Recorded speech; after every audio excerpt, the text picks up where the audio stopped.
Chapter 2. Instructions about worship. I urge you, first of all, to pray for all people. Ask God to help them, intercede on their behalf, and give thanks for them. Pray this way for kings and all who are in authority, so that we can live peaceful and quiet lives, marked by godliness and dignity. This is good and pleases God our Savior, who wants everyone to be saved and to understand the truth. For there is one God and one mediator who can reconcile God and humanity, the man, Christ Jesus. He gave his life to purchase freedom for everyone. This is the message God gave to the world at just the right time.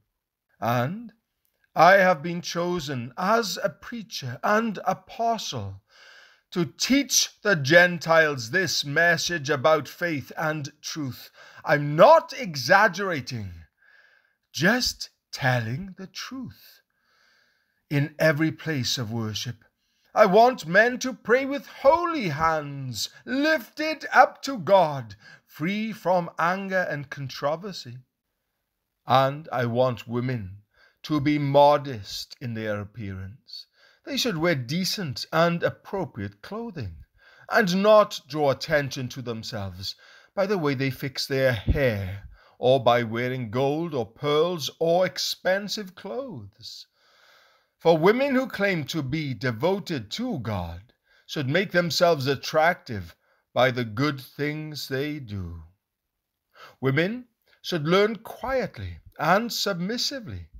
I do not let women teach men or have authority over them.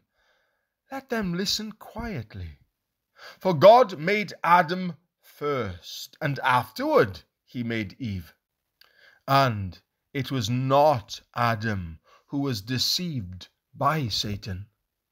The woman was deceived, and sin was the result. But women will be saved through childbearing, assuming they continue to live in faith, love, holiness, and modesty.